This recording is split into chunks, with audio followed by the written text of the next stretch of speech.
international journals cover his news, कि how to he write the papers in. पर वो जो नेता लोग जो वो देखते हैं कि वोट कहाँ से मिले।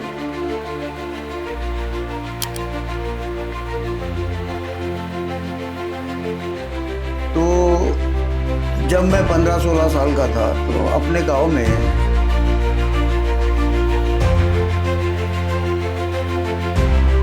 ये सबसे बड़ी बात ये रही कि 1981 में जब मैं गुलशन नंदा जी के उपन्यास पढ़ता था तब मैंने सोचा था कि मैं गुलशन नंदा जी क्यों नहीं बन सकता हूँ।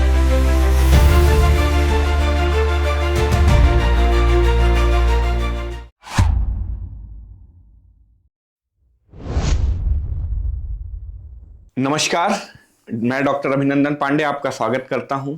जीवन में कुछ रास्ते ऐसे होते हैं जिन पे हम चलते जाते हैं और उसकी परिणाम की चिंता किए बिना हम चलते जाते हैं और एक दिन उससे कुछ ऐतिहासिक रिजल्ट आते हैं। उसी की कड़ी में आज हमारे बीच बात करने के लिए लक्ष्मण राव जी हैं, जिन्होंने एक ऐतिहासिक जर्नी की, जिन्होंने अभी तक 30 नावल लिखे हैं और ये पहले ITO पे चाय की दुकान लगाते थे। आज संग्रीला होटल ने इनको ऑफर किया, जो एशिया का one of the top hotel है, उसने इनको 5 स्टार होटल ने इनवाइट किया और वहां तक इन्होंने सफर कैसे किया। तो बहुत बहुत स्वागत है आपका। नमस्कार अभिनंदन जी, अभिनंदन है आपका। जी जी जी, अभिनंदन जी का अभिनंदन कर दिया। जी। तो इनके इंटरव्यू पूरे देश में ही नहीं पूरे विदेश में पब्लिश हुए। The Guardian, the BBC world, the BBC world news, CNC news, the New York Times and many others international journals cover his news, कि how to he write the papers in different types of the articles he wrote and how he published more than 30 books. आज हमारे बीच ये बात करेंगे कि कैसे ये journey इन्होंने तय की और क्या इतना आसान तो नहीं होता है कि आप जब एक काम कर रहे हो उसके साथ पैरेलल एक उससे बड़ा साम्राज्य जब आप खड़ा करने का सोचते हैं तो ये जर्नी उतनी आसान नहीं होती जितना हमें एक दिन दिखती है। तो आज हमारे बीच बात करने के लिए लक्ष्मण राव जी हैं। तो सर, ये जर्नी कैसे आपकी शुरू हुई? बड़ी देखो, जीवन के साथ कुछ बातें जुड़ी रहती हैं जी, बहुत सी बातें ऐसी जुड़ी रहती है जो हमें आगे बढ़ाती है। तो जब मैं 15-16 साल का था तो अपने गांव में पढ़ते हुए जब 7वीं-8वीं कक्षा का छात्र था तब मैं गुलशन नंदा जी के उपन्यास पढ़ता था। जी, गुलशन नंदा जी ये बहुत बड़े फेमस उपन्यासकार थे, लोग आज नहीं जानते हैं। हाँ। जबकि उनकी कटी पतंग जो है 5 लाख प्रतियां पहले संस्करण में छपी, फिल्म तो बाद में बनी और उनके उपन्यासों पर फिल्में बनी। कटी पतंग, दाग, खिलौना, महबूबा, जो अपने टाइम की बहुत सी फिल्में रही। हाँ, खैर फिल्मों का तो मैं शौकीन रहा हूँ और राज कपूर को मानता हूँ मैं। वो मेरे लिए फिलोसोफर है।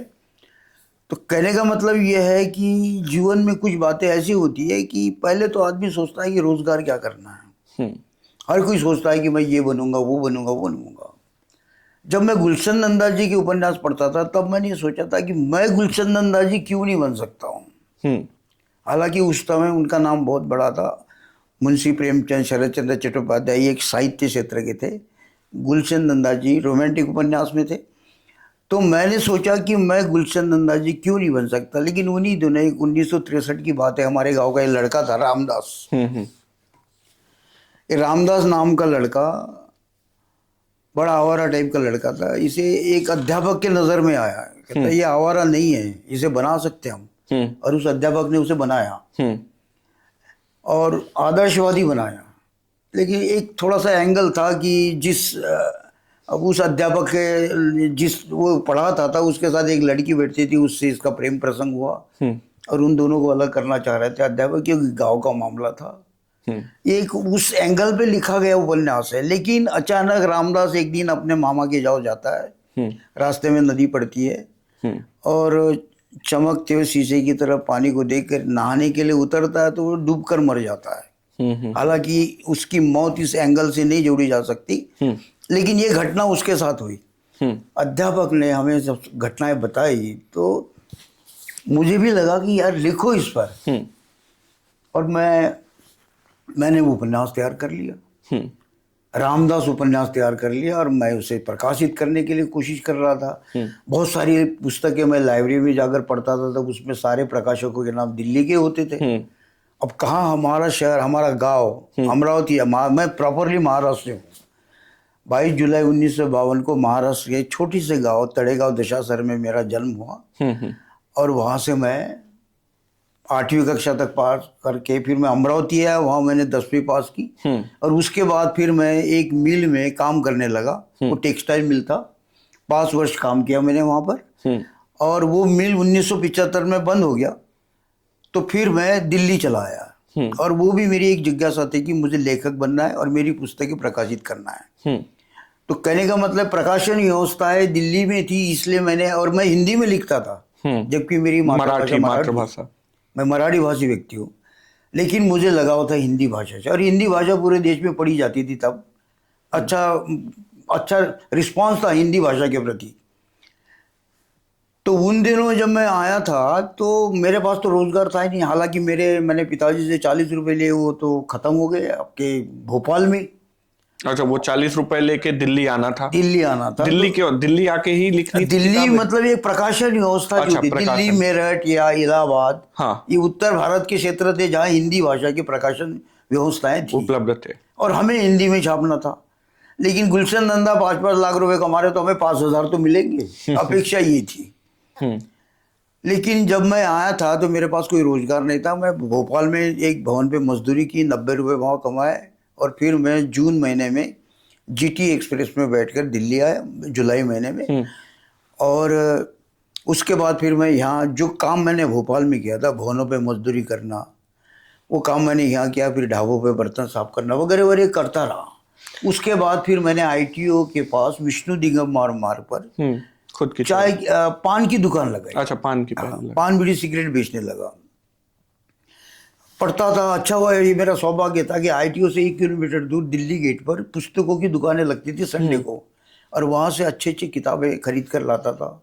वहाँ फिर विद्वानों की किताबें मिली, जो गोरकी है, लेनिन है, विलियम शेक्सपियर है, मार्टिन लूथर है, फर्ग्यूसन, इनकी ये प्रोफेसर जो विदेश के, जो आपके मतलब लंदन के बड़े बड़े यूनिवर्सिटीज़ के जो प्रोफेसर थे, उनकी किताबें वहाँ मिलती थी और मैं उनके बारे में जानता था, मतलब समझ में आता था। वो पढ़ने लग गया तो मुझे लगा बहुत अच्छी जगह आया हूँ मैं। फिर मैं अपनी पुस्तक प्रकाशित करने के लिए प्रकाशक को मिलने के लिए गया। किसी ने कहा पैसे लगते, किसी ने कहा वगैरह वगैरह। एक ने कहा यार ये क्या है, क्या लेखक है ना, get out from here, you don't know what is the publication. Okay, कि तुम नहीं जानते हो प्रकाशन क्या है। हाँ। और उस आदमी ने उस ढंग से कहा और मैं शायद बुरा भी मान गया हूँ। हाँ। लेकिन आज मैं उस व्यक्ति को प्रणाम करता हूँ कि उसने मना करा, उसने मना किया और आज मेरी 30 किताबें छपी है। हाँ। और मैं खुद प्रकाशक हूँ, लेखक हूँ। अच्छा, अपने पैसों से पब्लिकेशन भी आप खुद करते हो? और खुद प्रकाशन भी मेरा है, मार्केटिंग भी मेरी है, सब कुछ मेरा अपना है और मैं वो लेखक हूँ। आज 30 साल हो गए हैं, 30-35 में दिल्ली में आए मुझे 50 साल हो गए, 75 में आया था और आज मैं 30 पुस्तकों का लेखक हूँ, एस्टैब्लिश हूँ। देश का कोई अखबार नहीं, अभिनंदन जी, जिन्होंने मेरे बारे में लिखा नहीं, आधे पेज का नहीं छापा हो। जबकि गार्डियन, विदेश के अखबार, बड़े बड़े अखबार, BBC, हांगकांग के पेपर्स, लंदन के I know, मैंने देखा। so many article publish about my life all over the world। Google पे सर बहुत सारी जानकारियां हैं। और आप यकीन नहीं करोगे, हाँ। मैं कभी साहित्यिक गोष्ठी में नहीं जाता हूँ, किसी काव्य संगोष्ठी में नहीं जाता हूँ, क्योंकि वहाँ मेरी एक पहचान है ही नहीं। ओके। मैं चाहता हूँ कि इससे ज्यादा घर में बैठ के पढ़ूँ, लिखूँ और अध्ययन करूँ। और जबकि मैं दिल्ली में आया था तब मैं 10वीं पास था। और जब ये रामदास छपा थे 92 में छपा, स्टोरी इसकी 1963 की है, 1963 की ये कहानी है रामदास।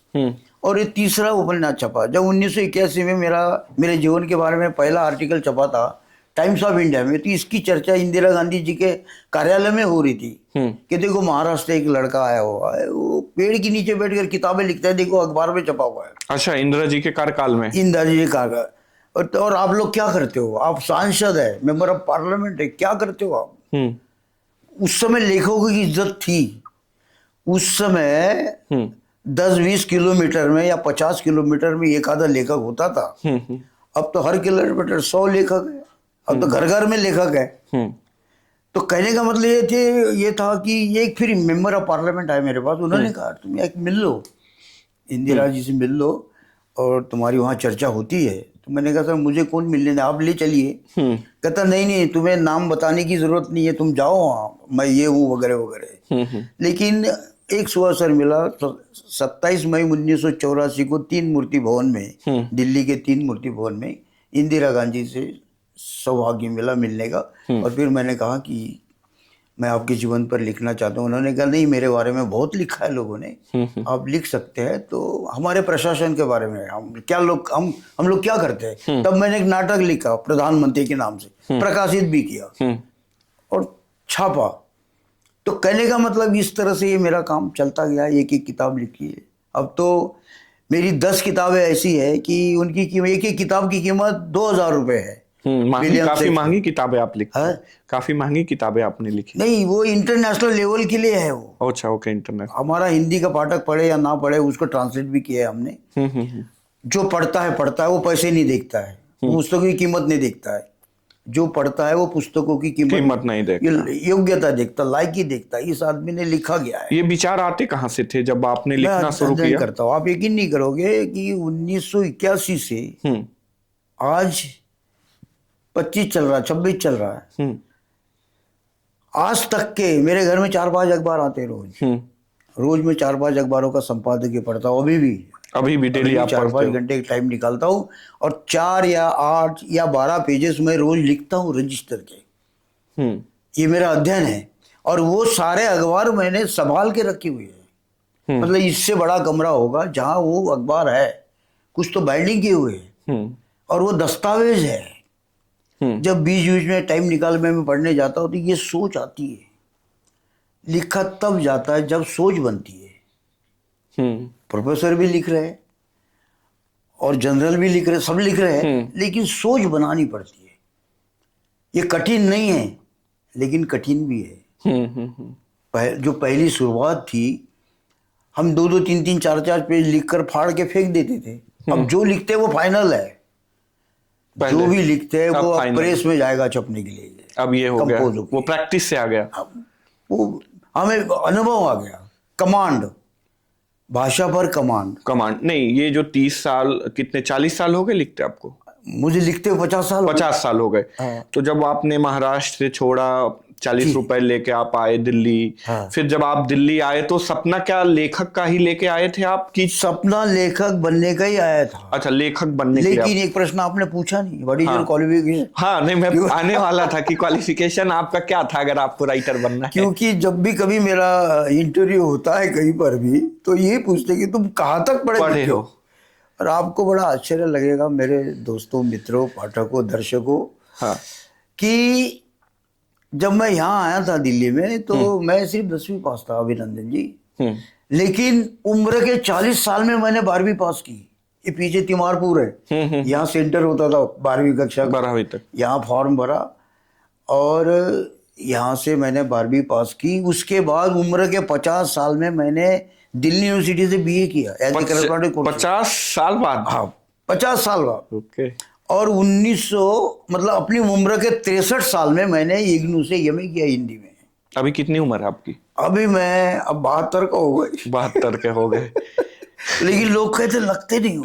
लगते तो अभी नहीं हो आप, क्योंकि 50 के ये भी बना के रखा मैंने। 5 स्टार में कोई नशा नहीं। हाँ, कोई नशा नहीं। भोजन करना, वर्जिश करना, अपनी भारतीय वर्जिश जो होती है वो करना और ढंग से रहना, अपना भारतीय भोजन करना। नहीं, जब पैसे की सर इतनी किल्लत थी आपको कि 40 रुपए घर वालों ने दिया, दिल्ली आना मुश्किल था, तो इस तरह से एक नया रास्ता मतलब चुनना कितना डिफिकल्ट था आपके लिए? एक सपना और जिज्ञासा, हाँ, और भविष्य, ये 3-4 बातें ये आदमी को आगे लेके आती है। पहले तो सपना कि मुझे लेखक बनना है। अब मैं गुलशन दंदा बनूं या विलियम शेक्सपियर बनूं, वो एक सपना है। दूसरी बात, आपने करना क्या है। कभी भी मैं सबको कहता हूँ, देखो किसी के भोजन को हाथ मत लगाओ। हम्म। आप भंडारे में भी मत जाओ, अपेक्षा मत करो भंडारे में जाके खाना खाओ, नहीं, भोजन अपना कमाओ। और मैं आज तक मेरे बच्चों को और मैंने कभी भूखा नहीं रहने दिया। हालांकि पान की दुकान थी तब भी पैसे रहते थे, चाय की दुकान थी तब भी पैसे रहते थे, और जब मैं मजदूरी वगैरह करता था तो अकेला ही था, तो तब तो कोई बात ही नहीं थी, और तब इतने खर्चे नहीं होते थे। अगर मुझे 5 रुपये 6 रुपये झाड़ी के मिलते थे, प्रतिदिन के काम के मिलते थे, उसमें से भी 2 या 3 रुपये बच जाते थे, क्योंकि भोजन अकेले गए था। तो कहने का मतलब यह है कि सबसे पहले प्राथमिकता है किसी भी व्यक्ति की, चाहे अमीर हो चाहे छोटा हो, भोजन की व्यवस्था करे सबसे पहले। इसीलिए हम कोई भी नौकरी कर रहा हो, भाई नौकरी मत छोड़ना, नौकरी में काम मत छोड़ना, जो कर रहे हो करते रहो, जो कर रहे हो करते हो। नहीं, अभी जैसे एक तरफ हमारे प्रधानमंत्री जी चाय बेचकर प्रधानमंत्री तक पहुंचे, एक अलग लेवल का सफर है। इसी तरह आपको भी कह सकते हैं कि एक जो है चाय बेचने से लेके एक बड़े साहित्यकार तक, मतलब 30 नॉवेल्स लिखना, it's a very amazing journey. तो मतलब हम कह सकते हैं कि यहाँ तक पहुंचा जा सकता है। अभिनंदन जी, बात यह है कि आप तो प्रोफेसर है, कॉलेज के प्रोफेसर है, आप साइकोलॉजी पढ़ाते हैं, फिलॉसफी पढ़ाते हैं। आप कहने का मतलब ये है कि चाय जो है ये रोजगार है, स्टंट नहीं है। इसके अलावा बहुत से लोगों ने MBA चाय वाला, MBA चाय वाला, और भी चाय वाले कितने तो भी निकले, और भी कुछ चाय वाले तो अपने आप को अरे बाप रे, मतलब 5 स्टार होटल की तरफ वगैरह वगैरह, वो है ही नहीं, वो है ही नहीं, क्योंकि 50 साल पहले चाय की दुकानें थी नहीं। 50-60 साल पहले चाय की दुकानें नहीं थी। आप लोग, हमारे उम्र के लोग होंगे, वो जानते होंगे कि चाय ढाबों पे बनती थी, जहाँ खाना बनता है वहाँ चाय बनती थी, अलग से नहीं थी। लेकिन 1987 में पान बीड़ी सिगरेट का काम बंद कर दिया सरकार ने। अच्छा। मतलब सिगरेट बीड़ी नहीं बेचोगे आप, प्रतिबंध लगा दिया पूरे देश में। हाँ, ये गुटखे नहीं थे तब। अच्छा। तब गुटखे भी नहीं थे। हाँ। तब ये पान बीड़ी सिगरेट और सिगरेट बंद करना। अच्छा, गुटखों का चलन अभी बाद में आया? 87 में आया। 87 में आया। मुझे पूरा उसके 87 के पहले क्या बिकता था? 87 के पहले पान बहुत बिकते थे, पान बिकते थे, पान खाते थे, या कोई गुटखा एक आधा, 1-2 तंबाकू होते थे। लेकिन गुटखे आए 1987 का, वो भी दिल्ली का एक था प्रिंस गुटखा वाला, उसने 50 पैसे में निकाला था वो। 50 आज भी उस बेचारे का भी नाम नहीं है। हाँ। उसकी दुकान थी दरियागंज में। हाँ। उसी ने वो निकाला था 50 पैसे का गुटखा, और वो चलने लग गया था। उसके बाद और आ गए, और दुनिया के नाम आ गए। 1 रुपए का, 1 रुपए के बहुत बिकने लग गए। फिर लोगों ने टाइम बच जाता है, गुटखे खाने लग गए। अब प्रतिबंध तो आज भी उस पर है, लेकिन वो एक समय था। और एक सबसे बड़ी बात ये थी कि डिस्पोजल ग्लास निकल गए थे तब की। इसके पहले डिस्पोजल ग्लास नहीं थे कि चलो यार डिस्पोजल ग्लास धोने की कोई समस्या नहीं, हर कोई कर लेगा उसे। तो इसलिए लोगों ने फिर चाय की दुकानें चालू कर दी। डिस्पोजल ग्लास से चाय की दुकानें ज़्यादा निकल आई, और जगह जगह चाय की दुकानें बनने लगी। पान बीड़ी सिगरेट बंद करके लोगों ने चाय की दुकान, आदमी ने चाय बेचता जा रहा। हम भी चाय कब पहली बार चाय कब बेची थी? ये 93-94 की बात है। 93-94, मतलब उसके पहले 91-92 से। क्योंकि जैसे आज मुझे, इसके पहले जब मेरे बारे में अखबारों में छपता था चाय वाला साहित्यकार, तो इसके पहले छपता था पान वाला साहित्यकार। अच्छा। मैं पहले पान बेचता था, मैं साहित्यकार नाम जुड़ा ही रहा मेरे से, लेकिन मेरे रोजगार बदलते रहे। तो जैसे चाय वाला साहित्यकार, तो हो सकता है मोदी जी, अगर मेरा चाय वाले का नाम नहीं होता तो मोदी जी हो सकता है पान वाला साहित्यकार बताते अपने आप को, और लोग यकीन भी कर लेते। लेकिन सुनने में ऐसा आता है कि हम आलोचना नहीं कर रहे मोदी जी के, हमारे लिए वो एक प्रेरणा स्रोत ही है कि भाई चाय वाले और साहित्यकार, और नहीं, हमारे लिए वो सम्माननीय व्यक्ति, भारत के प्रधानमंत्री जो भी है जी, हमारे लिए भारत के प्रधानमंत्री सम्माननीय व्यक्ति, हम उनकी आलोचना नहीं करते हैं। पर प्रश्न इस बात का है कि चाय ये स्टंट वाली बात नहीं है, ये एक रोजगार है, गरीब का भी रोजगार। आप ये कह रहे हो कि चाय बेचने की प्रथा 90 के दशक में स्टार्ट हुई, ऐसा कह रहे हो? मैं 92 में बेचने लगा। 92 में बेचे, तो आपसे पहले भी बिक रहे थे चाय? उसके पहले चाय फिर धीरे धीरे चालू हो रही थी। चाय लोगों ने चाय के ठिए चालू कर दिए थे। हाँ। जब से डिस्पोजल आया तो चाय चालू हो गई। चाय चालू हो गई। ढाबों में तो बिकती थी। जो ढाबे थे, खान पान के दुकान, वहाँ चाय बिकती थी। और जब 10 बजे तक चाय बेचते थे, और उसके बाद ढाबा चालू करते थे, क्योंकि फिर उधर टाइम नहीं रहता था उनका। कि उसके पीछे एक आदमी क्यों लगाया जाए, इसलिए वो चाय बंद कर देते थे और खाने पीने का काम चालू कर देते। फिर हो सकता है खाना पीना खत्म होने के बाद फिर चाय चालू कर देते थे, लेकिन वो ढाबे में चलती थी चाय, अलग चाय की दुकानें नहीं थी। लेकिन जहां पान की दुकानें थी फिर वहां चाय की दुकानें खुलने लगी। अच्छा, जहां पान की दुकानें थी उन्हीं लोगों ने एक साइड बिजनेस चाय का चालू कर दिया। हाँ, सिगरेट स्कूल के सामने बेच नहीं सकते वगैरह वगैरह, तब प्रतिबंध था। अब भी जो है भी 100 है। मीटर के दायरे में आप नहीं बेच अब सकते। तो बहुत है, अब है। जैसे आपने 1993 में जब चाय बेचना स्टार्ट करा, 92 में कर दिया। 92 में हाँ। तो चाय की कीमत क्या थी? 92 में 90 की कही आप, 90 में। 90 हाँ, जब 90 में आपने चाय तब बेचनी शुरू 50 की, पैसे की थी चाय। 50 पैसे की चाय थी। हाँ। और अभी जो चाय 50 बेच रहे फिर हो अब एक, क्या है? अब तो मैं इस 20 रुपए की, 10 रुपए की, 15 रुपए की कैटेगरी बना के, अच्छी चाय तो 20 रुपए की बनती है। नहीं, अभी जहाँ पे काम करते हो वहां पे चाय की दाम क्या है? सांग्रीला में जो चाय बनती है, तो जो चाय में वहाँ 20 रुपए की बनती थी वो अलग बात है। लेकिन एक सांग्रीला एक ब्रांड है, ब्रांड के नाम से चाय है वो, और वो चाय 778 रुपए की है। मतलब आपकी जो लक्ष्मण राव जो दूध, जो पत्ती, जो बनाने का तरीका जो लक्ष्मण राव का उस जगह पे था, वही तरीका यहाँ पर है, और वो 778 की चाय बिक रही है। 1 रुपया कम 600 रुपए की चाय, 28% टैक्स, 10% सर्विस टैक्स एंड 18% जो जीएसटी वगैरह जो कुछ है। तो कहने का मतलब 778 की चाय है और वो वहाँ बिकती है, लेकिन वो एक ब्रांड है। वो चाय परोसना, चाय आपके तक आना, आपके सोफा सेट पे चाय लाना, उस तरीके से लाना, उसके भी पैसे हैं, उसका भी स्टैंडर्ड नहीं, है। लेकिन वो एक बैनर है। माना तो यही जाएगा कि आपने 50 पैसे के चाय से स्टार्ट करी और मेरे अभी नाम 788 मेरे नाम से जो चाय अगर देखा जाए तो एक प्रोजेक्ट और उन्होंने तैयार किया, हाई टी। उस हाई टी में मीठा, मिष्टान्न और नमकीन वगैरह जो भी 8-10 है वो उसमें, और साथ में चाय, वो 2800 रुपये का है वो। अरे चाय भी हो गई तो 2800 रुपये की है वो चाय। तो वो हाई टी है 2 आदमियों के लिए। अच्छा, हाँ, वो 2800 की चाय है, मतलब चाय इंक्लूडिंग दिस। ओके। तो उसके साथ वो चाय है 2800 रुपये की। तो 2800 रुपये की वो हाई टी है, उसके साथ वो चाय है। ऐसी चाय भी होगी तो वो 778 रुपये की, 778 की है। तो चलो 2 आदमी हम चाय पियेंगे 1500 को, इससे अच्छा कि हाई टी ले लो, वो 2800 रुपये की हो जाएगी। तो आने वाले अतिथि कहते चलो हाई टी ले आओ। हाँ, तो जैसे आप एक फुटपाथ से आपकी जिंदगी शुरू हुई और एशिया के इतने बड़े होटल, 5 स्टार होटल में आप काम कर रहे हो, तो होटल वाले ने कैसे अप्रोच करा? ऐसे तो मतलब आप जब फुटपाथ पे बेच रहे हो, जैसे देश में मेरे बारे में छपता था तो ऐसे विदेशों में छपने लग गया था। तो इनकी जो चीफ होते, एग्जीक्यूटिव होते, वो हांगकांग में इनका ऑफिस है, कॉर्पोरेट ऑफिस। वहाँ के एक चीफ ने हमारे बारे में पढ़ा कि लक्ष्मण राव काम का आदमी लग रहा है, इसको बुलाना चाहिए। तो वो जब यहाँ से आए, हांगकांग से आए, तो उन्होंने मेरे पास एक अपनी मैनेजर भेजा उनको। वो देखा उन्होंने, कहने लगे आपको हमारे सर बुला रहे हैं, बातचीत करना चाहते हैं। तो मैंने कहा बेटा देख लो, आप यहाँ पर ही मैं बहुत अच्छा हूँ। कहता नहीं, आप, उन्होंने कहा इसलिए हम आपको बुलाने। वो 1 बार आई, 2 बार आई, 3 बार आई, 4थी बार उसने कहा कि सर आप चलिए, आप आज मनाई करने के लिए चलिए। और उस दिन मैंने हाँ कह दिया और मैंने ज्वाइन कर लिया सांग्रीला। तो ये सौभाग्य है।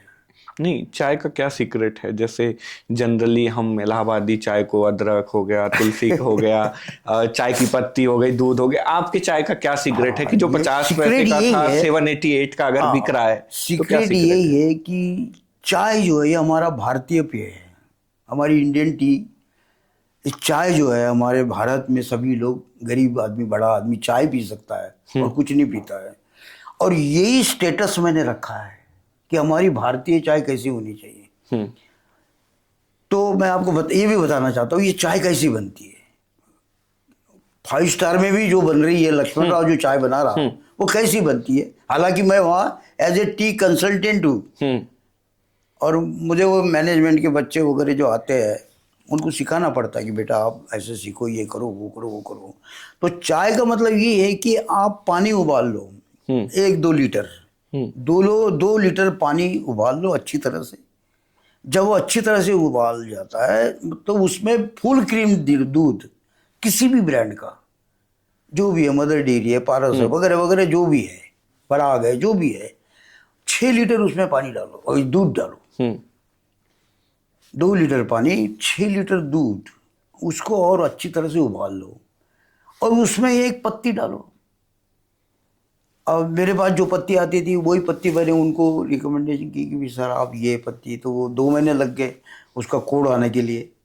तो कोड आ गया तो फिर वही पत्ती लाने लग गए वहाँ पे। अब 50-60 किलो वही पत्ती आती है वहाँ पे, नाम नहीं बताना चाहता हूँ। तो 50-60 किलो वही पत्ती आती है वहाँ पर। जितने भी डिवीजन है चाय के जाप बने हुए हैं वो सारी वहीं इस्तेमाल कर, और वो सॉफ्ट है बिल्कुल। वो 100 साल का ब्रांड है वो। तो कहने का मतलब उसमें हल्की सी पत्ती डालो, ज़्यादा मत डालो। ज़्यादा डालोगे तो चाय कड़वी हो जाएगी। बिल्कुल हल्की डालो, उससे रंग भी आएगा, फ्लेवर भी आएगा, टेस्ट भी आएगा, रंग भी आएगा। धीरे धीरे उबालते रहो। आपने पानी अच्छी तरह से उबाला और आपने दूध अच्छी तरह से उबाला, फिर आपने थोड़ी सी पत्ती डाली, फिर उसके बाद थोड़ी सी इलायची, लास्ट में थोड़ा सा अदरक, और कुछ नहीं है। बस यही रेसिपी है बहुत जो, जगह थी इसमें लौंग डालो, ये डालो, यही तुलसी रेसिपी के है जो पत्ते, वो 788 की बिकती है, मतलब वो सीक्रेट। चाय हमेशा नहीं पी जाएगी। आप डाल सकते हैं, वो बार बार नहीं पी जाएगी। बार बार जो पी जाएगी वही जो मैंने बनाई है, जो जनरल है। जो जनरल है। अदरक और इलायची का टेस्ट स्वीकार किया जाता है, बाकी नहीं किए जाते। बाकी कभी कभी मसाले वगैरह, दालचीनी ये वो वगैरह, नहीं, वो हार्ड होती है चाय, वो नहीं पी जाएगी, नहीं पी जाएगी, बार बार नहीं पी जाएगी। अभी। और हाँ, और अब वहां पर आते सारे फॉरेनर्स, हाँ, 8-9 चाय पी जाते हो, क्योंकि चाय इंक्लूड है। हाँ, 2,500 का ब्रेकफास्ट है, उस 2,500 के ब्रेकफास्ट में वो चाय इंक्लूड है। पीते हैं वो चाय। और ये मेरा सौभाग्य है कि दिल्ली में कोई जितने भी होटल्स है 5 स्टार, सब में मेरा नाम चल रहा है कि आप क्या लक्ष्मण राव कौन है, लक्ष्मण राव वगैरह वगैरह। हाँ, इसमें तो सब फॉरेनर्स आते हैं ज्यादा आपके होटल में कि इंडियंस भी आते फॉरेनर्स तो वो सांग्रीला के नाम से आते हैं। तो ये चीजें है। तो कहने का मतलब यह है कि वो अपना ब्रांड है, सांग्रीला अपना ब्रांड है और अपना स्टेटस है उसका अपना हम वहां पर जो गए हैं, ये हमारा सौभाग्य। अगर मुझे एक लक्ष्मण राव 30 साल से फुटपाथ पर बैठा था और फिर वो 5 साल से 5 स्टार होटल में जाके वो जो भी है एज ए टी कंसल्टेंट होके गया हूँ, या जो भी है, या वो कारपोरेट के जो चीफ थे उन्होंने मुझे बुलाया है, वो बात अलग है। लेकिन मैं अपने आप को ये समझता हूँ कि ये मेरा सौभाग्य है कि इस 70 साल की उम्र में मुझे 5 स्टार का भोजन मिल रहा है। अच्छा, वो भोजन फ्री में देते हैं?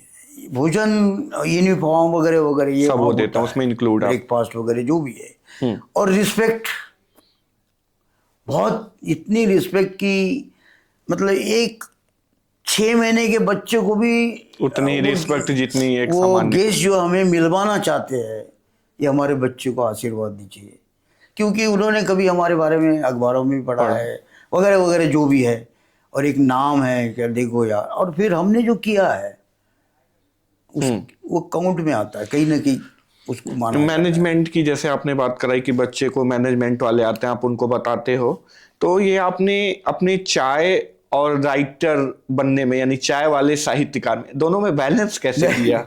देखिए, जो मैं काम कर रहा हूँ, अगर पहलवान कोई बन रहा है, हाँ, तो वर्जिश वो खुद कर रहा है। हाँ, पहलवानी जो गट्स है उसके तो वो अलग है, हाँ, लेकिन बाकी जो काम कर रहा है वो अलग है। अलग है। मैं साहित्य का काम कर रहा हूँ, ये कोई कर नहीं सकता है। मैं अभी भी चैलेंज करता हूँ कि जो मैंने किया है आज की पीढ़ी में शायद नहीं कर पाएगा। आज बच्चे अखबार नहीं पढ़ते हैं। अखबार बनाने वाले 200 आदमी होते हैं, तब अखबार बनता है, वो भी आपके घर में 6 रुपए में आ रहा है या 5 रुपए में आ रहा है, वो आप पढ़ते तक नहीं हो, और आप ये कहते हो इसमें है क्या? उसमें बच्चों बहुत कुछ है।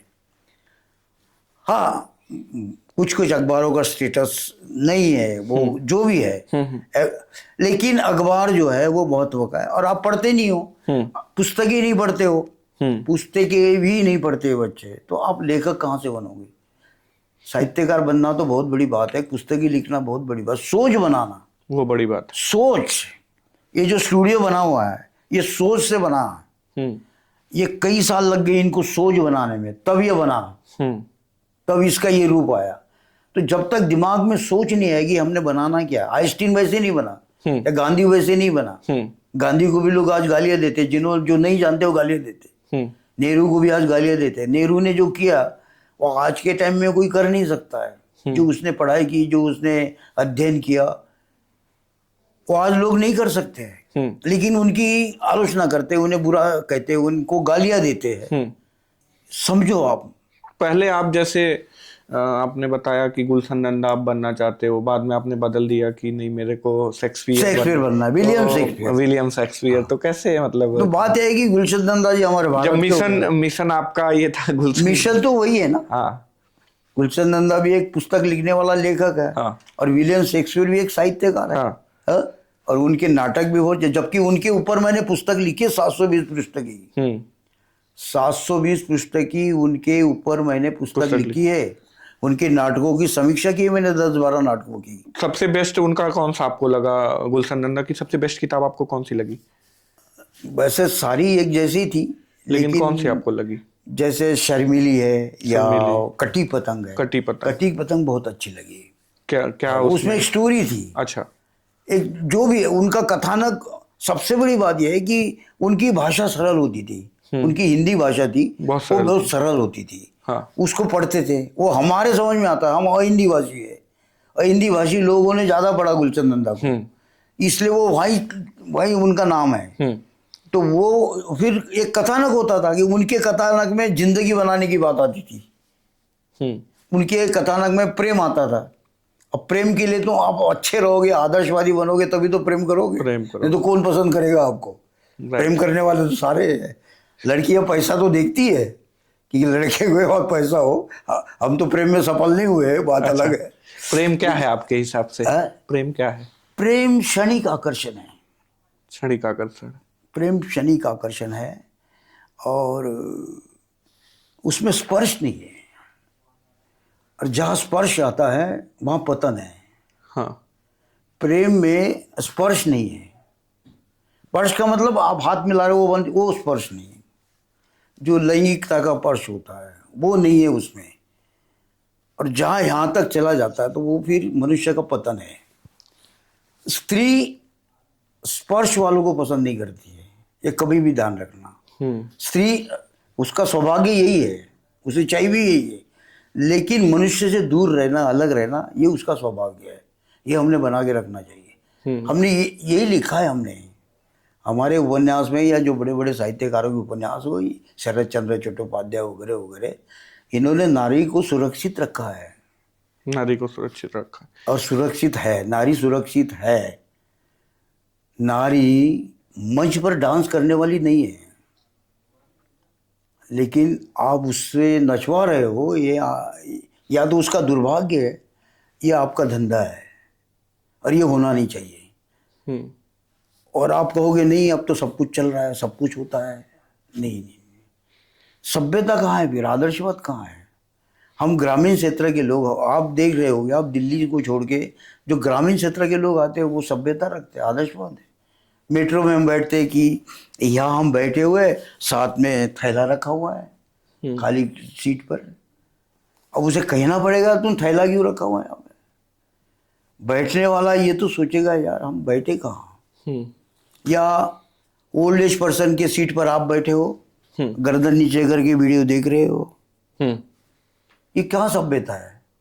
मेट्रो इसलिए नहीं बना है। दिल्ली का मेट्रो आदर्शवाद के लिए बना हुआ है कि आप रुमाल लेके चल सकते हो। जब शुरुआत थी उसकी तो उसने यही कहा था, आप रुमाल लेके चल सकते हो इसमें, आपकी सुरक्षा है पूरी तरह से, आप अपने स्थान तक पहुंच जाएंगे। लेकिन आप दूसरे का भी सम्मान करो, ये मेट्रो का नियम है। दूसरे के बारे में सोचो, अपने बारे में तो सोच रहे हो, दूसरे की भी, महिलाओं के बारे में सोचो। महिला सुरक्षित रहे इस मेट्रो में, ये सोचो। अगर किसी महिला को कोई परेशानी हो तो उसे पूछ भी सकते हो, धक्का नहीं दे सकते हो। तो मेट्रो में हो कहा रहा, कॉलेज के लड़के गर्दन में हाथ डाल के बैठे रहते हैं। मेट्रो इसलिए बनी है क्या? वो तो समय के हिसाब से चीजें बदल रही हैं। समझ के हिसाब से अपने घर में करो ना। जो चीजें पर्दे में है उसे पर्दे में रखो ना। पर्दे के बाहर क्यों कर रहे हो आप? पर्दा है ना, या तो पर्दा ही हटा दो कि पर्दे की आवश्यकता नहीं, ये कहो आप। आज तो पुरुष स्त्री दोनों बराबर? नहीं नहीं नहीं नहीं, ये हमारी भूल है। अभी हम नाम नहीं लेना चाहते, अभी बहुत से देश है जहां महिलाएं मुंह भी नहीं दिखाना चाहती है। वो आपको तो अरब की कंट्रियां हैं। संस्कार है, हम ये मत कहिएगा अरबी कंट्री है या मुसलमान कंट्री है, जो उनके संस्कार है। क्यों? जब हमारे देश भारतीयों में, के भी हमारे संस्कार है। देश में जब लेडीज जो है सेना में जाके देश की सुरक्षा कर ठीक सकती हैं, है, वो सारी चीजें वो कर वर्दी सकती पहन रही है, उन्हें ये कहती तुम बराबर उस पे आप घूमो, ऐसा थोड़ी कहता है सेना वाला। वर्दी देता पूरी तरह से, सारे कपड़े देता है। हैं। और सेना वाला आदमी के बीच में नहीं आने देता, आने भी देता है तो टाइम पे आने देता है। हम्म सूरज के बाद क्या होता है या दिन डूबने के बाद क्या होता है, वो सेना ध्यान रखता है ना, हम्म महिलाओं को सुरक्षित रखता है ना। फिर हम्म सारी जगह जा सकती है, प्लेन भी चला सकती है, महिला चला रही है। चला रही है, हाँ, फाइटर जेट उड़ा रही गार्ड भी बनी हुई है, है। स्वीपिंग का भी काम कर रही है। हम्म इसका मतलब ये थोड़ी है कि तुम आदर्शवाद को भूल जाओ, ये हमारी भारतीय परंपरा है। आप जैसे एक बहुत जमीनी स्तर से, फुटपाथ से उठ के आप 5 स्टार में गए हो, कितना आदर्शवाद वहां पे आप देख रहे हो? वहां भी देखते हैं हम, वहां भी आदर्शवाद है। ये थोड़ी है कि 5 स्टार है तो कुछ भी कर लो, नियम है, नियम है। बहुत नियम है। कोई गेस्ट अपने नियमों से जा रहा है, यूरोपियन लोग, फॉरेनर लोग नियमों से रहते, नियमों से काम करते। वो पूछते ही नहीं है कि आपके पास क्या है, हम्म वो देख रहे हैं। Yes, I observe that, I looking that. वो देख रहे हैं क्या है, 1000 चीजें हमारे होटल में, 1000 चीजें ब्रेकफास्ट में। वो देखते हैं, जो पसंद आते हैं वो अपने प्लेट में लेते, टेबल पे बैठते, खाते हैं। हमारे इंडियन पूछताछ करता है। आपके होटल में 1000 चीज डिशेज हैं? ब्रेकफास्ट में तो इतनी सारी चीजें हैं, यूरोपियन है, साउथ इंडियन है, बहुत सारी है। फल फ्रूट है सारे, जूस है, अमेरिकन, ये सब भी है अलग? अमेरिकन है, जूस है, फल फ्रूट है, और वो ड्राई फ्रूट्स है, काजू वगैरह वगैरह। जो आप लगा हुआ देख लो, यहाँ से लेकर वहां तक घूमने की जगह है, घूमो फिरो देखो, बैठो। आपको कोई ये नहीं कहेगा कि टाइम हो गया आपका, नहीं, आप बैठिए आराम से, आप ब्रेकफास्ट करिए आराम से। तो हम ये नहीं करें हम। अब आपको शायद प्रोफेसर साहब आप बुरा मांगे होंगे, स्टूडेंट आपके भी है, लेकिन आदर्शवाद की जरूरत है। आदर्शवाद भूलो क्या? मतलब जमीन को मत भूलो। कोई ऐसी चीज है जिसको हम आदर्श कहते हैं? बहुत सारी चीजें हैं। आप अभी एक फाइल के बारे में सुना है? एपिस्टीम फाइल्स एक हो रही है जिसमें बहुत बड़े बड़े लोगों के नाम आ रहे हैं, जिसमें वो उसमें जो उसका फाइल्स है उसमें वो 12 से 16 ईयर्स के बच्चियों के साथ गलत व्यवहार करते हैं। तो फिर आदर्शवाद कहाँ पे नहीं, है? ये फिर आपने उस पर क्यों आपने, ये ओपनिंग जो वाली बात है, इसको अनुमति देने वाली बात है, वो क्यों भारत सरकार से अनुमति लेनी पड़ती है ना। ये एरिया जो है, यहाँ इंस्टीट्यूशन है उसके, या ट्यूशन सेंटर है आईएएस के, 400 बच्चे पढ़ा लेते अध्यापक, क्या पढ़ रहे हैं वो 400 बच्चे एक साथ? या वो राजस्थान में जाके जो कुछ भी पढ़ते हैं, या शेखरपुर में जाके सीए की क्लास होती है, उसके मतलब जहाँ हॉल बना हुआ उसमें जगह भी नहीं है चढ़ने की, जीना भी नहीं है, बच्चे बिठा के रखे हुए पढ़ा रहे हो 400 बच्चों के एक साथ, 200 बच्चों के। क्या वो 400 बच्चे 200 बच्चे पढ़ रहे हैं? या और जो बच्चे घर में पढ़ रहे हैं ना, वो सीए पास हो रहे हैं, सीए का रिजल्ट 10% है। जो बच्चे माता पिता के नेतृत्व में पढ़ रहे हैं ना, सीए के बच्चे, वो पास हो रहे हैं। बाकी 8-8 9-9 साल पेपर दे रहे हो, पास हो रहे क्या वो? बाप कहता क्या कर रहा है यार तू? लड़की वाले कह रहे हैं कि कब करोगे लड़के की शादी, और तू कह रहा है मेरे 2 पेपर रह गए, मेरे 3 पेपर रह गए। एक अगर प्रश्न करूं कि जब आप नंदा साहब को पढ़ रहे थे और आज के साहित्यकारों में आप देखते हो कितना चेंज हुआ, साहित्य में कितना बदलाव हुआ इन गुलशन नंदा 50 सालों में? को वाहियात लेखक कहा जाता था उस समय, मनोहर कहानियां वाला लेखक कहा जाता, अश्लील लेखक कहा जाता था। अच्छा, गुलजार नंदा जी को अश्लील कहानी वाला लेखक कहा जाता था। अश्लील कहानी वाला लेखक कहा जाता था। हाँ। आज तो उससे भी ज्यादा है वो गुलशन नंदा, कुछ भी नहीं है। जबकि गुलशन नंदा को लाइब्रेरी आज के में, टाइम में आप किसको एज ए साहित्यकार देखते हो आज के टाइम में? मेरे लिए साहित्यकार तो सारे हैं, मुझे तो पढ़ना है। नहीं तो किसकी ज्यादा पढ़ते हो? हिंदी साहित्य नहीं किसका नहीं, ये पढ़ते जरूरी हो? नहीं। मैं तो रजनीश को भी पढ़ता हूँ, और रजनीश ओशो को भी। ओशो भी बहुत पढ़ा है मैंने। हाँ जिसके विचार मुझे अच्छे लगे, हाँ। जो सच बोल रहा है, जो भविष्य की बात कर, आइंस्टीन भविष्य की बात कर रहा है, नास्ते दमत भविष्य की बात कर रहा है, तो वो भी अच्छा लगता है मुझे। और एक साधारण जो धार्मिक किताब है गोरखपुर की, वो भी पढ़ता हूँ मैं। दैनिक समाचार पत्र पढ़ता हूँ मैं, जो गाजियाबाद फरीदाबाद से छप रहे हैं ना, वो भी मुझे अच्छे लगते हैं। वो ज्यादा अच्छे लगते हैं जो मेट्रोपॉलिटन सिटीज में छप रहे हैं, उससे ज्यादा अच्छे लगते हैं। 73 साल के आप हो गए हो, 72-73 के। इतनी ऊर्जा कहाँ से लाते हो, या क्या है कि अभी काम भी कर रहे हो और एकदम छरफरे लड़के की मैं तरह कहता 16 साल के आप भागते हो? सर सोच। कहाँ से आप एनर्जी? प्रोफेसर है, आप कॉलेज में असिस्टेंट प्रोफेसर है, आप पढ़ाते हैं। आपकी सोच क्या है, ये बनानी है आपने। आपने अध्ययन करना है, और ये पुस्तकों से आती है सोच। एक पुस्तक पढ़ने के बाद वही पुस्तक आपको बता देती है अगली पुस्तक क्या पढ़नी है। हमारे पास कभी हमारे टाइम में एक 16 रुपए का शब्दकोश आता था भार्गवा का, हम वो लेते थे। धीरे धीरे बढ़ा लेने और बढ़ा लेने और बढ़ा लेने, अब 6-6 हजार का शब्दकोश है हमारे पास। ये सोच से बनाया। 16 रुपए से शुरू किया और 6,000 तक। वेबस्टर है हमारे पास, वेबस्टर 6 एडिशंस। तो क्यों? ये सोच है। हमने पढ़ना क्या है, हमने अध्ययन क्या करना है। हम ये वीडियो भी देखते हैं, ये भी देखते हैं, इसमें गाने सुनते हैं। तुम मुझे यूं भुला ना पाओगे, तुम मुझे यूं भुला न पाओगे। ये गाना ही नहीं है, ये जिंदगी है आपकी। जैसे सर हम चाय देखते हैं, आपने 50 पैसे से चाय स्टार्ट करी और अभी आप 788 में बेच रहे हो। तो हमें अगर 2 लोगों की चाय बनानी हो, जो आप इतनी महंगी चाय बेच रहे हो, हमें अगर वो घर पे पीनी हो, तो क्या उसका सीक्रेट है, या कैसे क्या बनाएं? करना है कि 2 कप पानी उबालना है। 2 कप, 2 आदमी के लिए चाय बननी है, 2 कप पानी उबाल लो। और पानी अच्छी तरह से उबल जाए तो फिर 2 कप उसमें दूध डालो, दूध भी फुल क्रीम। पानी भी एरो का होना चाहिए, साफ सुथरा पानी होना चाहिए। पानी गंदा नहीं होना चाहिए, टेस्ट पानी का ही आएगा। और कच्चे पानी का टेस्ट नहीं आना चाहिए, इसलिए पानी उबालो, फिर दूध उबालो। दूध भी अच्छी तरह से उबल जाए तो उसका टेस्ट बनेगा, मतलब अच्छा पीने लायक बनेगा वो। और फिर उसमें हल्की सी पत्ती डालो, पत्ती भी बिल्कुल नाप के डालना है, ये नहीं कि कड़वी हो जाए। अच्छा। पत्ती बहुत कम डालना, स्टैंडर्ड जो ब्रांड होगा, जो आम घरों में चलता है, वो पत्ती इस्तेमाल करो। उसके बाद थोड़ी सी इलायची डालो, उसको उबालो। उसके बाद में जरूरत हो तो थोड़ी सी अदरक डालो, बहुत बढ़िया चाय बन गई। बाकी और कुछ मत डालो। यही सीक्रेट है 2 लोगों की और अगर अच्छी कुछ चाय नहीं है, बनानी। सीक्रेट यही है कि पानी को अच्छी तरह से उबाल लो। जितना अच्छा से पानी बॉइलिंग को हो। अच्छी तरह से उबालो, और दूध बढ़िया हो।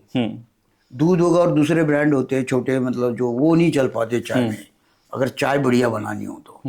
और वो चाय बढ़िया बनती है, हम भी पीते हैं चाय। हाँ। ऐसे चाय बनाते हैं। आपके जीवन की सबसे बुरी वारदात क्या रही है, जो आपको लगा है कि जीवन में बड़ी निराशा आपको मिली? कभी तो ऐसा हुआ होगा, क्योंकि आप। हाँ, जब मेरा एक स्टॉल था नगर निगम में, जो नगर निगम था, वो लोग तोड़ के ले गए, वो बिना कहे। मतलब कल आके कह गए कल तुम्हारा स्टॉल, तुम्हारे पास लाइसेंस नहीं है। हाँ। तो सबसे मतलब भ्रष्टाचार जो है वो नगर निगम में बहुत है। और ये मेरा दुर्भाग्य है कि मैं फुटपाथ पे बैठा रहा हूँ। मैंने सोचा नहीं, मैं चाहता तो निकल सकता था, फुटपाथ पर न बैठकर या दुकान न लगा के निकल जाता था। मैं बाद में मुझे पता चला कि यार ये तो भ्रष्ट डिपार्टमेंट है ये। और इसके साथ मेरे 40-50 साल निकल गए। हालांकि मैं और कहीं चला जाता, नौकरी करता गई चपरासी की भी, तब भी मैं बहुत खुश होता। चपरासी से क्लर्क भी बन जाता। लेकिन ये है कि हम लोगों को ये कहते हैं अपना रोजगार सुनो, किसी के आश्रित मत रहो। ये जितने भी सरकारी डिपार्टमेंट है, अब ये शोषण के लिए बन गए हैं, विकास के लिए नहीं बने हैं। अब जो भी बनेंगे, जितने भी डिपार्टमेंट बनेंगे, वो शोषण के लिए बनेंगे। जो अंग्रेजों का संकल्प था, उनका प्रोजेक्ट था, वो इंटरनेशनल लेवल पे हुआ था, वो उनके अनुभव थे। पानी का प्रकल्प है, कारखाने हैं, योजना है, वो संकल्प होता था उनका। लेकिन आज जो बन रहा है वो एक धंधा बना हुआ है वोट लेने के लिए। मैंने कहा ना कि आपने पूछा था अभी मुझे कि आपको पुरस्कार क्यों नहीं मिले। पुरस्कार मेरा कोई सरकार को फायदा ही नहीं है ना। सरकार को फायदा तो अंबेडकर की फोटो लगाने से है कि उसको वोट मिल जाएंगे। अंबेडकर की फोटो लगा लो। अंबेडकर को तो आप भी मानते हो? हाँ, लोग मानते हैं, उनके वोट मिल जाएंगे। हाँ। अगर अंबेडकर के वोट है तो वो पूछेंगे भी तुमने तो बाबा साहब की फोटो ही नहीं लगाई, वोट कैसे दिया आपने? अब फोटो लगा लो तो वोट मिल जाएंगे। तो आज राजनीति वोटों की है, जातिवाद की राजनीति है। मतलब किसी आदमी की योग्यता को भुनाना, आज राजनीति इस बात की है। अंबेडकर ने अपने लिए या देश के लिए या अपने जाति के लिए क्या किया, कितना किया, इसको कोई नहीं पूछ रहा है। उसका अपना नाम क्या था वो कोई नहीं पूछ रहा है। लेकिन उनका नाम लेते रहो, उनका सम्मान करते रहो, उनके सम्मान से वगैरह वगैरह करते रहो। तो इस पर हम आलोचना भी नहीं करते। आलोचना करने वाला विषय नहीं है अंबेडकर जी के। बहुत बड़ी हस्ती, एक सम्माननीय व्यक्ति थे। बहुत बहुत वो बहुत अपने लिए बहुत सम्माननीय व्यक्ति थे और देश के लिए भी, समाज के लिए उन्होंने बहुत काम किया है। बिल्कुल। लोग कहते हैं इससे इसको पीछे रखोगे तो वोट नहीं मिलेंगे, इसको रखो आगे। तो हम आलोचना नहीं करना चाहते अंबेडकर जी की। वो अपने लिए सम्माननीय है, समाज के लिए सम्माननीय है। पर वो जो नेता लोग जो वो देखते हैं कि वोट कहाँ से मिलेंगे, उनको बुलाते हैं। राइट। आपके जीवन में सबसे बेस्ट मोमेंट क्या रहा है कि ये बड़ा आपको लगा कि यही तो मैं चाहता था? ये सबसे बड़ी बात ये रही कि 1981 में जब सबसे पहले मेरे जीवन का टाइम्स ऑफ इंडिया के संडे रिव्यू में आर्टिकल छपा। संडे रिव्यू में जो आर्टिकल छपा, ये मेरे जीवन की बहुत बड़ी उपलब्धि थी कि वहां से मुझे पहचान मिलनी शुरू हो गई लेखक की। टाइम्स ऑफ इंडिया में जब पहली बार, उस समय एक 50 साल पहले टाइम्स ऑफ इंडिया एक बहुत बड़ा अखबार माना जाता था। उस समय उसका मतलब स्टैंडर्ड था। उसका जो संडे रिव्यू छपता था, लोग इसका इंतजार करते थे मैगजीन की तरह। संडे रिव्यू का अखबार वो पूरा पढ़ते थे और उसमें मेरा आर्टिकल छपा था मेरे बारे में। तो वहां से मुझे पहचान मिली, फिर उसके बाद मेरे बारे में छपना चालू हुआ। आप इतने संघर्ष आपने करा। आज के यूथ भी छोटी छोटी चीजें जब नहीं होती तो वो निराश हो जाते हैं। तो कैसे उसको मैनेज करें, या मतलब वो एक जब निराश हो तो उनको आप कैसे, आपको लगता है कि आप कैसे उनको बता सकते हो कि वो निराश हो ना हो, संघर्ष करके आगे बढ़ें? देखो, निराशा तो ये बनी हुई है। आपकी जहां से भी गलती हो गई, आपकी निराशा ही निराशा है। आपको एक पेपर देने भी जाना है, परीक्षा देने भी जाना है, तो समय पे आपको तैयारी भी करनी पड़ेगी। सवेरे उठकर पेपर एग्जाम तक जाना पड़ेगा। और चाहे जरा सी गलती होगी वहाँ आप असफल हो जाओगे। आप परीक्षा दे रहे हो तो अच्छी तरह से अध्ययन करो और पेपर देने की पूरी तैयारी करो, तब पास हो जाओगे। वही बात नौकरी की है। नौकरी में अगर अच्छा काम करोगे तो आपकी इज्जत है, आपका सम्मान है। जब को आता ही नहीं है कुछ तो आप कैसे करोगे आप? जी, तो ये है। अच्छा, आपके अनुसार जीवन क्या है? जीवन क्या है? जीवन तो बड़ा सरल है बिल्कुल। जो मैंने सपना देखा था, जो मुझे बनना था, हाँ, वो आधे से ज्यादा बन गया हूँ मैं। अब पैसे इकट्ठा करने हैं। हालांकि ये मेरी इतनी किताबें है, ये तो 500 करोड़ का प्रोजेक्ट है। मार्केटिंग करो और कमाओ अब पैसे फटाफट। मतलब अब आप 500 करोड़ के आदमी हो गए। अगर नहीं भी हुए तो वो माना जाता है कि इसमें हो जाएंगे। आपके पब्लिशर ने कहा है कि इस प्रकाशन व्यवस्था में इतने पैसे है कि पब्लिशर स्मगलर भी इतने पैसे नहीं कमा सकता। इतने पैसे है इसमें, बुक लाइन में आप करो किए लोगों ने। तो मतलब 50 पैसे की चाय से फिर आप 500 करोड़ तक का एक सफर हो सकता है। जो मेरा सपना है 500 करोड़ का आदमी बनने का, वो बन जाऊंगा मैं। 73 साल अगर मेरी उम्र रही, मेरी जिंदगी रही, हाँ, तो ये बन जाऊंगा और बहुत जल्दी बन जाऊंगा। अब तो पैसे का, अब तो 500 करोड़ तक पहुंचना है। हाँ, अब सपना जो है 500 करोड़ तक पहुंचना है। 500 करोड़ का आदमी बनना है। हाँ।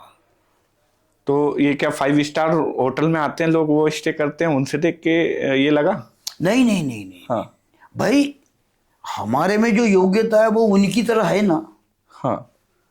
5 स्टार में जो आता है उस आदमी की योग्यता तो हमारे में भी है, हम्म और हम उनको चाय पिला रहे हैं। हम क्यों अपने आप को 5 स्टार वाला नहीं बन सकते हैं? हम्म। तो हमारे पास प्रोजेक्ट है, कंसेप्ट है हमारे पास, कॉन्सेप्ट तो अच्छा है, काम भी करा। इंटरनेशनल लेवल का कंसेप्ट है, स्टैंडर्ड का कंसेप्ट है, तो उसको करो। फिर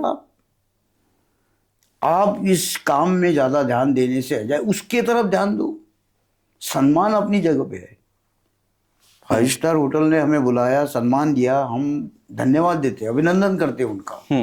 लेकिन अपना प्रोजेक्ट है वो भी आगे बढ़ाओ, बढ़ाओ। उसको और ज्यादा आगे बढ़ाओ। जी। अभी जैसे आपने जब 50 पैसे की चाय बेचनी शुरू करी, और अभी जब आप 788 की चाय बेच रहे हो, तो पहले किस तरह के लोगों से आप मिलते थे, अभी किस तरह के लोगों से आप मिल रहे हो? हाँ, जैसे फुटपाथ पर बैठा था तो वो सभी प्रकार के लोग आते थे, हमारे भारतीय लोग जितने भी है, गरीब से लेकर चाय वाले, मतलब ये रिक्शे वाले से लेकर वो सब आते थे। और अब तो एक क्लास है। अब जो 5 स्टार में आता है वो एक क्लास है, वो स्टैंडर्ड के लोग हैं, धनी लोग हैं, पैसे वाले लोग हैं, और बुद्धिजीवी भी है। उन्हें देखकर तो प्रेरणा मिलेगी। हालांकि मैं एक ऐसा आदमी हूँ उस 5 स्टार होटल में जो कुछ ऑब्जर्व कर रहा है, कुछ लेने की कोशिश कर रहा है कि मुझे वो कला है दूसरे व्यक्तियों के बारे में जानकर सोचकर कुछ लेने की कला मुझ में है, और वो मैं कर रहा हूँ। बाकी बच्चे जो आते हैं वो तो नौकरी कर रहे हैं, पैसा कमाने की बात सोच रहे हैं कि पैसा कैसा कमाया जाए, नौकरी कैसी की जाए, वगैरह वगैरह। यहाँ से छोड़कर आगे कैसे जाए, वहाँ 10,000 और कैसे बढ़ाया जाए। हम तो नहीं सोच रहे हैं, हम तो सोच रहे हैं इनसे क्या मिल सकता है, हमारे साहित्य के क्षेत्र में इनसे क्या मिल सकता है। तो उनके पास वो कला है, उनके पास वो कला है, बिना पैसे का 50 करोड़ का वो बिजनेस तैयार कर लेंगे वो, और 6 महीने में या 18 महीने में उसको 250 करोड़ बना देंगे। अच्छा, ऐसे लोग आते हैं होटल में? है ऐसे, है ऐसे हैं। उन्हें पता है कल क्या होगा, उन्हें मार्केट का पता है कि कल क्या होगा। उन्हें ये पता है कल क्या होगा, कल बादल आएंगे क्या, ये उन्हें पता है। तो इसी हिसाब से अपना छाता और उन्हें अम्ब्रेला पता है कि कल, कल अगर ये दिन आया तो कल क्या होगा, अगर बसंत पंचमी आएगी तो क्या होगा, उन्हें पता है। अगर गर्मी आएगी तो आम के पेड़ को बार लगेगा, आम आएंगे, सीजन आएगा तो फल आएंगे। और अगर उसमें आया सीजन ने बार नहीं दिख रहा है, वो नहीं दिख रहा है जो दिखना है, तो समझ लो ये पौधे खराब हो गए। अब उन्हें पता वो है। जानते हैं वो। तो कहने का मतलब ये है कि पैसा भी माइंड से कमाया जाता है, श्रम से तो मजदूर मजदूरी कर रहा है, और मजदूर के पास एक ही उद्देश्य रहता है बेचारे का कि भाई भोजन मिलना चाहिए, वो भोजन के लिए कर रहा हो। तभी तो आपको 5 स्टार का भोजन मिल और रहा है। आप, वो मेरा सौभाग्य है। सौभाग्य। अगर मुझे 5 स्टार का भोजन मिल रहा है, हाँ। एक 5 स्टार की पहचान हो गई 5 स्टार के भोजन की, और वो टेस्ट वहाँ मिल रहा है, तो ये मेरा सौभाग्य है। ये बहुत कम लोगों को मिलता है। नहीं, जब पहले आप जब संघर्ष के दिनों में थे तो सबसे बुरा क्या खाया था, कैसे चल रहा था? खाने पीने में हमारी कोई कमी नहीं रही। नहीं, जब स्ट्रगल आप कर रहे थे, जब दिल्ली आए, रहने की व्यवस्था नहीं, 40 रुपए थे। हाँ। और अभी अब आप देखते हो कि खाने के लिए 1000 आइटम्स आपके लिए लगे हैं, तो क्या आप जो करते हो इसमें? नहीं, ये तो सौभाग्य, वो 1000 चीजें तो हम खा भी नहीं सकते, खा भी नहीं सकते, एक पीस भी नहीं खा सकते, राइट? नहीं, तो क्या ऑब्जर्व करते हो, जैसे आप ही ने पर देखा? ये हम तो देख के पेट भर जाता है हमारा कि यार ये चीजें देखो, ये सौभाग्य है। और बहुत से लोग चिंता में बैठे हुए, उनके जेब में नोटों की गड्डियां है, पैसे की कमी नहीं है, लेकिन चिंता में है। वो सुरक्षा के लिए आए हुए, वो अपने जीवन को बनाने के लिए आए हुए, वो घर से हटकर शांति के लिए आए हो, घर में शांति नहीं है, यहाँ आए हो। वो भी लोग हैं, वो हम देख रहे हैं। हम हालांकि बात नहीं कर सकते, हमें नाखून साफ होने चाहिए, बाल साफ होने चाहिए, अच्छी तरह से बोलना आना चाहिए, मुंह से दुर्गंध नहीं आना चाहिए, सब कपड़े साफ सुथरे होने चाहिए। ये उनका स्टैंडर्ड है, ये बना के रखना पड़ता है। होटल के अपने होटल का अपना स्टैंडर्ड है, वो वर्दी देता है, सब कुछ देता है वो। हाँ। सब कुछ देता है वो, तो आपने रहना है उस तरीके से। बस गुड मैनर में रहना। ये चीजें कहाँ मिल सकती है? ये मिली हमें और इस उम्र में मिली, इसीलिए आज हम जवान लड़की की तरह दिख रहे हैं 5 स्टार का खा के। तो ये जैसे 5 स्टार होटल में आप अभी काम कर रहे हो एज ए कंसल्ट के तौर पे, तो किस तरह के लोग आते हैं, क्या होते हैं 5 स्टार के होटल में, किस तरह की चीजें होती हैं, किस तरह के पर्पज के लिए लोग आते हैं? नहीं, अपना अपना बहुत से जिनको ठहरना है भाई, जो कंपैरिजन करता है पैसे के बारे में, कहता है यार ये तो पहाड़गंज में ठहर लेंगे 1500 रुपये में, वो कंपैरिजन कर रहा है वो। वहाँ कंपैरिजन नहीं है, वहाँ जीवन है, जीवन जो होता है ना वो है वहाँ। जैसे 5 स्टार के मतलब जैसे फॉरेनर आ रहे 4 और इंडियन उनके साथ जुड़े हुए 4-5, तो उन्हें भी उनके साथ वहीं रहना पड़ेगा, वो तो पहाड़गंज नहीं रह सकते। बस फिर वो कहते हैं यार जब हम इनके साथ रह सकते हैं हम अपने तरफ से क्यों नहीं रहेंगे, तो वो 5 स्टार के बन जाते हैं। 5 स्टार के लोग है कितने पूरे भारत में? 1% भी नहीं है, माइनस है।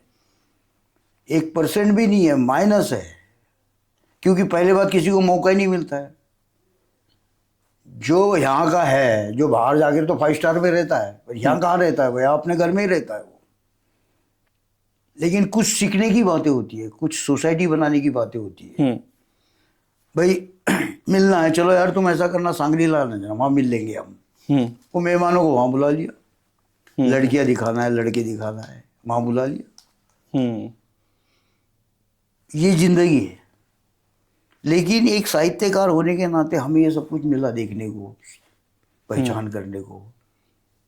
आदमी को समझने की, हमारे किताबों में आदमी को समझने की कला क्या है? अगर आपसे पूछे, आप इतने लोगों को ऑब्जर्व करते अगर हो, हमारे आदमी को समझने की क्या कला है? जैसे मेरे को अगर समझना है हाँ कि ये सामने वाला व्यक्तित्व तो कैसा है, हाँ, तो कैसे समझ सकते हैं?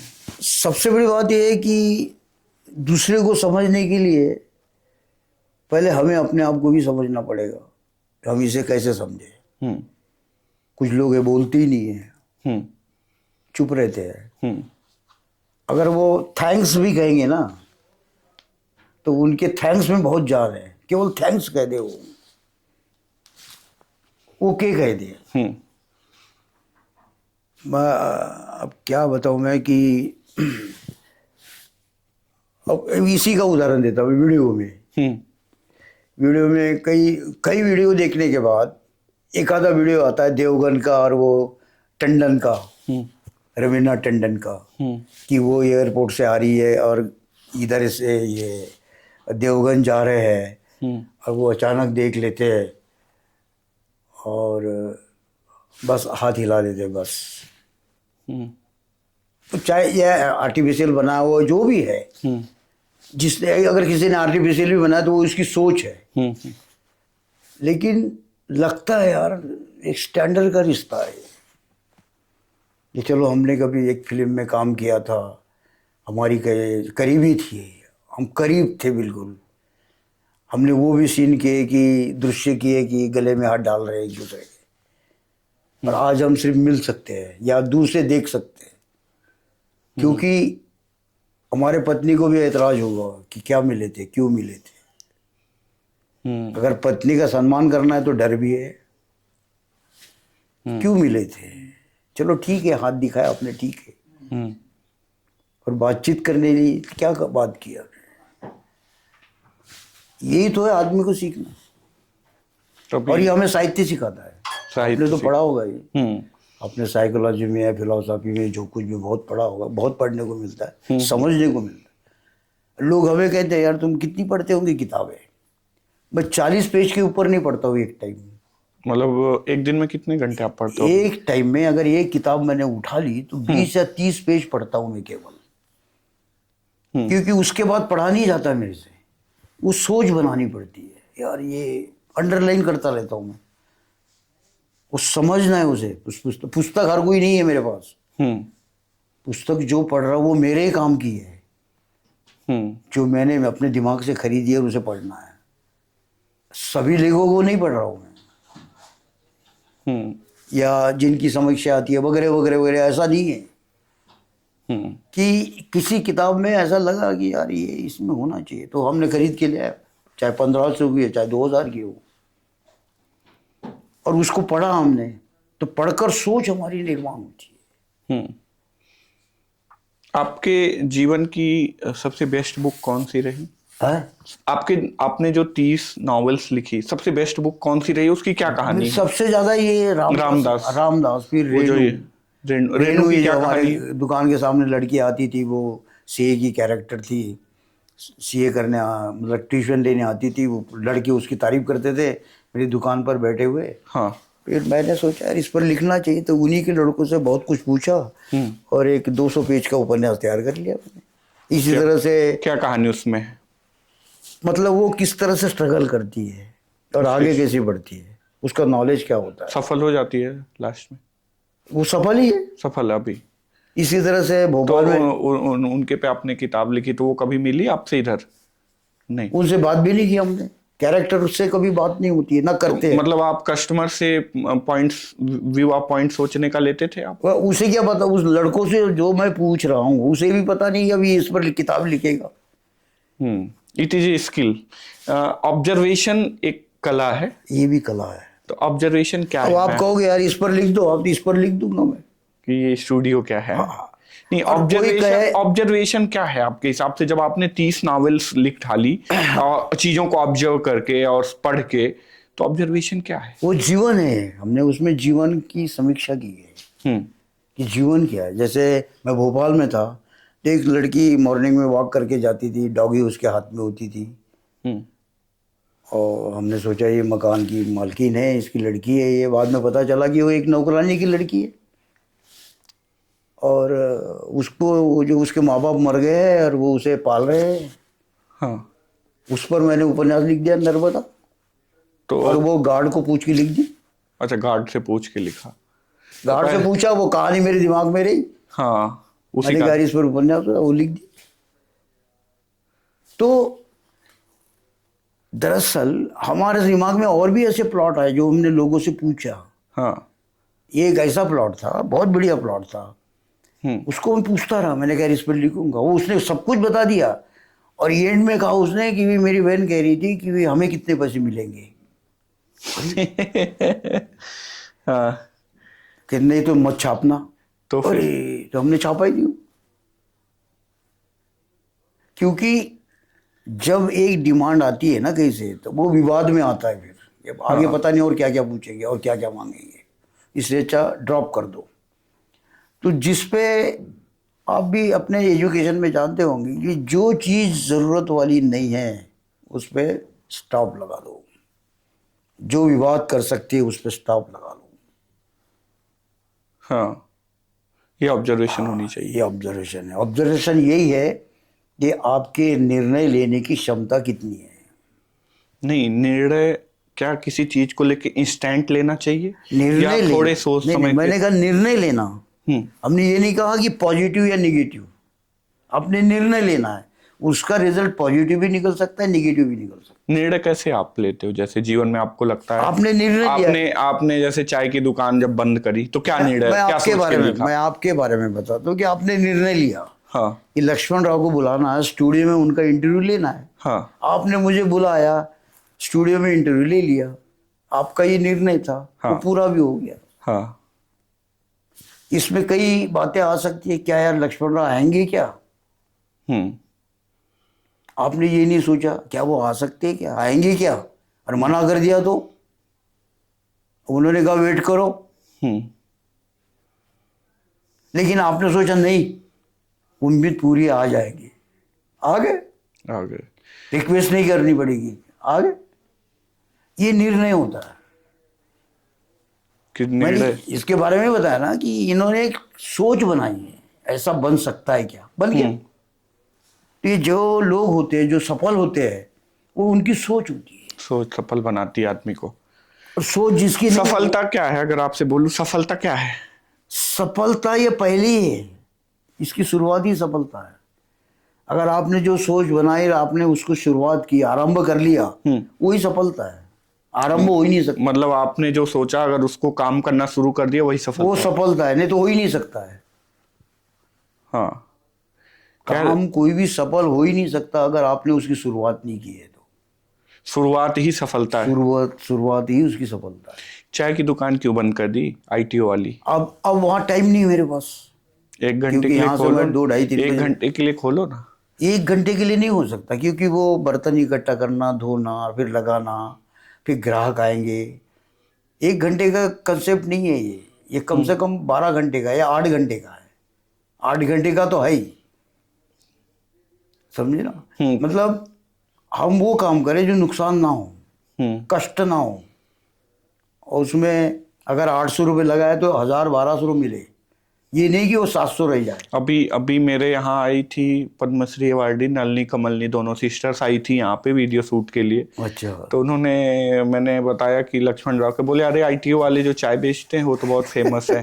तो उन्होंने मतलब एवरीवन नोज अबाउट यू, तो मतलब कि ये मेरे को सुन के कि अच्छा ये लोग भी आपके बारे में जानते हैं। तो फिर वही मैं कह रहा हूँ कि चाय की दुकान क्यों नहीं लगाते? नहीं, दरअसल क्या है कि आप तो चाय के भी एक ब्रांड बन सकते हो, लेकिन आपने अभी तो फिर नॉवेल में ही अपनी चीजें हमारा देखो काम एक तरफ अच्छा काम हो उसको आगे बढ़ाओ, इसको आगे बढ़ाओ बस। और ये इस काम के लिए मैं आया था, चाय का मालिक बनने के लिए नहीं आया था, चाय का एक कारखाने खोलने के लिए नहीं आया था, मैं इस काम के लिए आया था। इस काम। तो आपके किसी नावल पे आपका सपना है कि मूवी बने, ऐसा कुछ हो? मूवी नहीं बनेगी, किसी ने डिमांड भी की ना, हाँ। कि हम आपके किसी उपन्यास पर फिल्म बनाना चाहते हैं। नहीं सर, सॉरी। क्यों? इसमें तो आपको रॉयल्टी भी ज्यादा मिलेगी। नहीं, रॉयल्टी मिलेगी, पैसा मिलेगा, नाम मिलेगा, सब कुछ मिलेगा, तो किताब मर जाएगी। किताब लाइब्रेरी तो और जीवंत हो जाएगी कि किताब लाइब्रेरी में नहीं आएगी, पुस्तकालय में किताब नहीं आएगी। जैसे हाफ गर्लफ्रेंड जो बनी चेतन भगत की है, उनको भी ऐसे ही बोला जाता है कि जैसे आपने बताया कि अपने टाइम के, वो चेतन भगत का नाम सुना ना?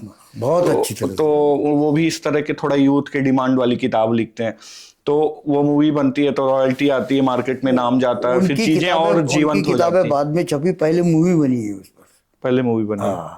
वो 3 इडियट वगैरह जो है, वो पहले बनी। हाँ। उसके बाद किताबों की तरफ आ गए वो, और वो बाहर के रहने वाले व्यक्ति थे, उनकी इंग्लिश भाषा पर अच्छी कमांड है उनका।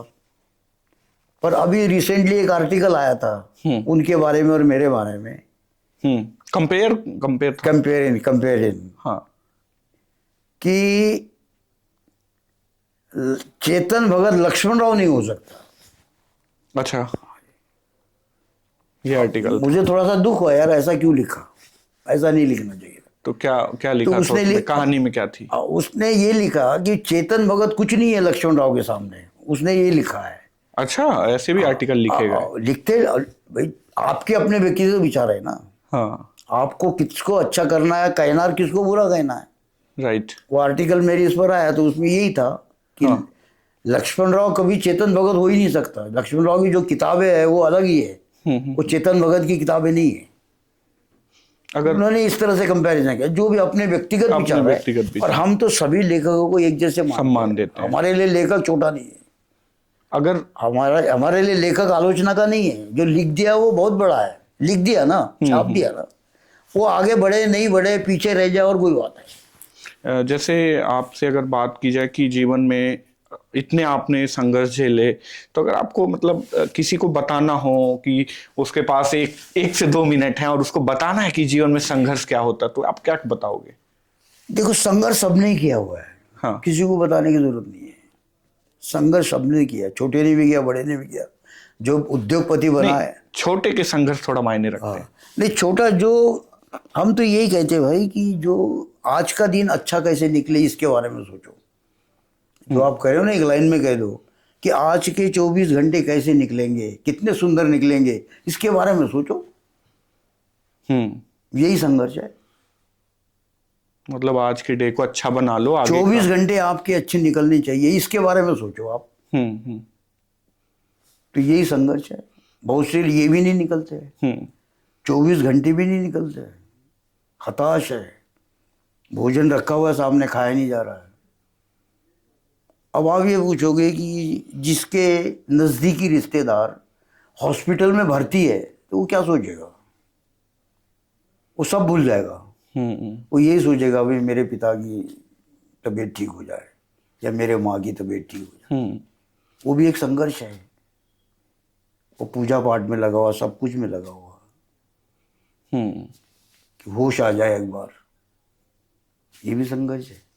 तो संघर्ष के लिए बहुत कुछ है, और अच्छा जीवन जीने के लिए अच्छे काम करना पड़ता है।